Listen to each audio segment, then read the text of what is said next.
Good evening. I hope you've had a great day today. Welcome to BVJ's Bedtime Stories. I'm BigVoicejay, and this is the show where we get you ready for a good night's sleep with public domain short stories just for you. Links to all the stories can be found in the show notes at bedtimewithbvj.com. And if you'd like to support the show, there's a Buy Me a Coffee link in every post. Tonight we continue our story, The Wind in the Willows, by Kenneth Grahame. Dizzy with the easy success of his daring exploit, he walked quickly towards the lights of the town, not knowing in the least what he should do next, only quite certain of one thing, that he must remove himself as quickly as possible from the neighborhood where the lady he was forced to represent was so well known and so popular a character. As he walked along, considering, his attention was caught by some red and green lights a little way off to one side of the town, and the sound of the puffing and snorting of engines and the banging of shunted trucks fell on his ear. Aha, he thought, this is a piece of luck. A railway station is the thing I want most in the whole world at this moment, and what's more, I needn't go through the town to get it, and shan't have to support this humiliating character by repartees with, though thoroughly effective, do not assist one's sense of self-respect. He made his way to the station accordingly, consulted a timetable, and found that a train, bound more or less in the direction of his home, was due to start in half an hour. More luck, said Toad, his spirits rising rapidly, and went off to the booking office to buy his ticket. He gave the name of the station that he knew to be nearest to the village of which Toad Hall was the principal feature, and mechanically put his fingers, in search of the necessary money, where his waistcoat pocket should have been. But here the cotton gown, which had nobly stood by him so far, and which he had basely forgotten, intervened, and frustrated his efforts. In a sort of nightmare, he struggled with the strange, uncanny thing that seemed to hold his hands, turn all muscular strivings to water, and laugh at him all the time, while other travelers forming up in a line behind waited with impatience, making suggestions of more or less value and comments of more or less stringency and point. At last, somehow, he never rightly understood how, he burst the barriers, attained the goal, arrived at where all waistcoat pockets are eternally situated, and found not only no money, but no pocket to hold it, and no waistcoat to hold the pocket. To his horror, he recollected that he had left both coat and waistcoat behind him in his cell, and with them his pocketbook, money, keys, watch, matches, pencil case, all that makes life worth living, all that distinguishes the many-pocketed animal, the lord of creation, from the inferior one-pocketed or no-pocketed productions that hop or trip about permissively, unequipped for the real contest. In his misery, he made one desperate effort to carry the thing off, and, with a return to his fine old manner, a blend of the squire and the college don, he said, "Look here, I find I've left my purse behind. Just give me that ticket, will you, and I'll send the money on tomorrow? I'm well known of these parts." The clerk stared at him and the rusty black bonnet a moment, and then laughed. "I should think you were pretty well known in these parts," he said, "if you've tried this game on often. Here, stand away from the window, please, madam. You're obstructing the other passengers." An old gentleman who had been prodding him in the back for some moments here thrust him away, and what was worse, addressed him as his good woman, which angered Toad more than anything that had occurred that evening. Baffled and full of despair, he wandered blindly down the platform where the train was standing, and tears trickled down each side of his nose. It was hard, he thought, to be within sight of safety and almost of home, and to be balked by the want of a few wretched shillings, and by the pettifogging mistrustfulness of paid officials. Very soon his escape would be discovered, the hunt would be up. He would be caught, reviled, loaded with chains, dragged back again to prison, and bread and water and straw. His guards and penalties would be doubled, and oh, what sarcastic remarks the girl would make. What was to be done? He was not swift of foot. His figure was unfortunately recognizable. Could he not squeeze under the seat of a carriage? He'd seen this method adopted by schoolboys when the journey money provided by thoughtful parents had been diverted to other and better ends. As he pondered, he found himself opposite the engine, which was being oiled, wiped, and generally caressed by its affectionate driver, a burly man with an oil can in one hand and a lump of cotton waste in the other. "Hello, Mother," said the engine driver. "What's the trouble? You don't look particularly cheerful." "Oh, sir," cried Toad, crying afresh. "I am a poor, unhappy washerwoman, and I've lost all my money and can't pay for a ticket, and I must get home tonight somehow, and whatever I am to do, I don't know." Oh dear, that's a bad business indeed," said the engine driver reflectively. "Lost your money, can't get home, and got some kids too waiting for you, I dare say." "Any amount of 'em," sobbed Toad. "And they'll be hungry, and playing with matches, and upsetting lamps, the little innocents, and quarreling, and going on generally. Oh dear. "Well, I'll tell you what I'll do," said the good engine driver. "You're a washerwoman to your trade, says you? Very well, that's that. And I'm an engine driver, as you well may see, and there's no denying it's terribly dirty work. Uses up a power of shirts, it does, till my missus is fair tired of washing of 'em. If you wash a few shirts for me when you get home and send 'em along, I'll give you a ride on my engine. It's against the company's regulations, but we're not so very particular in these out-of-the-way parts." The Toad's misery turned into rapture as he eagerly scrambled up into the cab of the engine.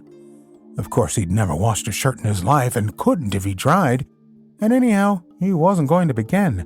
But he thought, "When I get safely home to Toad Hall and have money again and pockets to put it in, I will send the engine driver enough to pay for quite a quantity of washing, and that will be the same thing or better." The guard waved his welcome flag, the engine driver whistled in cheerful response, and the train moved out of the station. As the speed increased, and the Toad could see on either side of him real fields and trees and hedges and cows and horses all flying past him, and as he thought how every minute was bringing him nearer to Toad Hall, and sympathetic friends, and money to put in his pocket, and a soft bed to sleep in, and good things to eat, and praise and admiration at the recital of his adventures and his surpassing cleverness, he began to skip up and down and shout and sing snatches of song, to the great astonishment of the engine driver, who had come across washerwomen before at long intervals, but never one at all like. They had covered many and many a mile, and Toad was already considering what he would have for supper as soon as he got home, when he noticed that the engine driver, with a puzzled expression on his face, was leaning over the side of the engine and listening hard. Then he saw him climb onto the coals and gaze out over the top of the train. Then he returned and said to Toad, "It's very strange. We're the last train running in this direction tonight, yet I could be sworn that I heard another following us." Toad ceased his frivolous antics at once. He became grave and depressed, and a dull pain in the lower part of his spine, communicating itself to his legs, made him want to sit down and try desperately not to think of all the possibilities. By this time the moon was shining brightly, and the engine driver, steadying himself on the coal, could command a view of the line behind them for a long distance. Presently he called out, "I can see it clearly now. It is an engine on our rails coming along at a great pace. It looks as if we are being pursued." The miserable Toad, crouching in the coal dust, tried hard to think of something to do, with dismal want of success. "They are gaining on us fast," cried the engine driver. And the engine is crowded with the oddest lot of people, men like ancient warders, waving halberds, policemen in their helmets, waving truncheons, and shabbily dressed men in pot hats, obvious and unmistakable plainclothes detectives, even at this distance, waving revolvers and walking sticks, all waving and all shouting the same thing: "Stop! Stop! Stop!" Then Toad fell on his knees among the coals and raising his clasped paws in supplication, cried, "Save me! Only save me, dear kind Mr. Engine Driver, and I will confess everything. I am not the simple washerwoman I seem to be. I have no children waiting for me, innocent or otherwise. I am a toad. The well-known and popular Mr. Toad, a landed proprietor.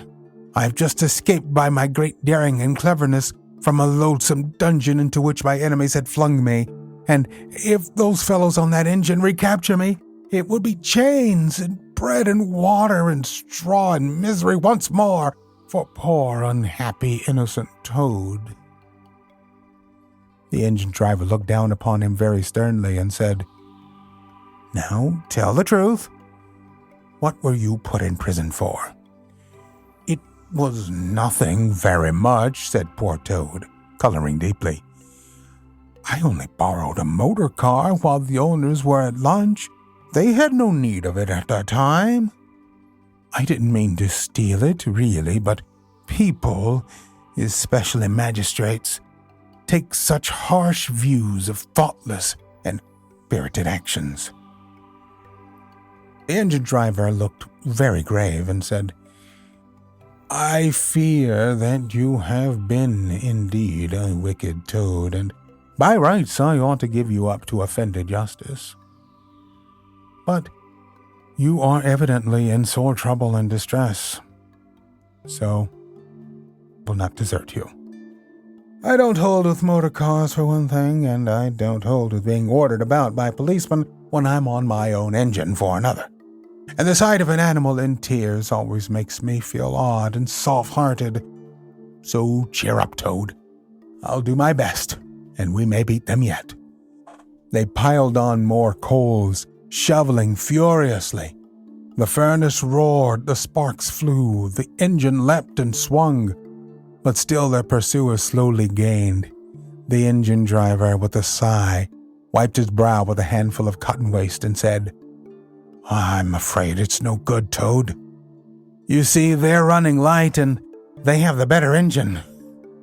There's only one thing left for us to do, and it's your only chance. So attend very carefully to what I tell you. A short way ahead of us is a long tunnel, and on the other side of that the line passes through a thick wood. Now I will put on all the speed I can while we are running through the tunnel, but the other fellows will slow down a bit naturally for fear of an accident. When we are through, I'll shut off steam and put on brakes as hard as I can. The moment it's safe to do so, you must jump and hide in the wood before they get through the tunnel and see you. Then I'll go full speed ahead, and they can chase me if they like, for as long as they like, and as far as they like. Now mind, and be ready to jump when I tell you." They piled on more coals, and the train shot into the tunnel, and the engine rushed and roared and rattled, till at last they shot out at the other end into fresh air in the peaceful moonlight, and saw the wood lying dark and helpful upon either side of the line. The driver shut off steam and put on brakes. The Toad got down on the step, and as the train slowed down to almost a walking pace, he heard the driver call out, "Now, jump!" Toad jumped, rolled down a short embankment, picked himself up unhurt, scrambled into the wood, and hid. Peeping out, he saw his train get up speed again and disappear at a great pace. Then out of the tunnel burst the pursuing engine, roaring and whistling, her motley crew waving their various weapons and shouting, "Stop! Stop! Stop!" When they were past, the Toad had a hearty laugh, for the first time since he was thrown into prison. But he soon stopped laughing when he came to the consideration that it was now very late and dark and cold, and he was in an unknown wood, with no money and no chance of supper, and still far from friends and home, and the dead silence of everything after the roar and rattle of the train was something of a shock. He dared not leave the shelter of the trees, so he struck into the wood, with the idea of leaving the railway as far as possible behind him. After so many weeks within walls, he found the wood strange and unfriendly and inclined, he thought, to make fun of him. Night jars, sounding their mechanical rattle, made him think that the wood was full of searching warders closing in on him. An owl, swooping noiselessly towards him, brushed his shoulder with its wing, making him jump with the horrid certainty that it was a hand, then flitted off, moth-like, laughing its low ho-ho-ho, which Toad thought in very poor taste. Once he met a fox, who stopped, looked him up and down in a sarcastic sort of way, and said, "Hello, washerwoman. Have a pair of socks and a pillowcase short this week. Mind it doesn't occur again," and swaggered off. Toad looked about for a stone to throw at him, but could not succeed in finding one, which vexed him more than anything. At last, cold, hungry, and tired out, he sought the shelter of a hollow tree, where with branches and dead leaves he made himself as comfortable a bed as he could, and slept soundly till the morning. We'll continue our story on our next episode. We are always on the hunt for great stories like these to feature on the show. You can send your suggestions to bigvoicejay@gmail.com. We've got a YouTube channel full of stories from the show. Go to tiny.cc/BVJBedtime. If you found some value in our storytelling tonight, don't forget to show the love. There's a Buy Me a Coffee link on every post. Thank you so much for listening. Good night. Diamond Club hopes you have enjoyed this program.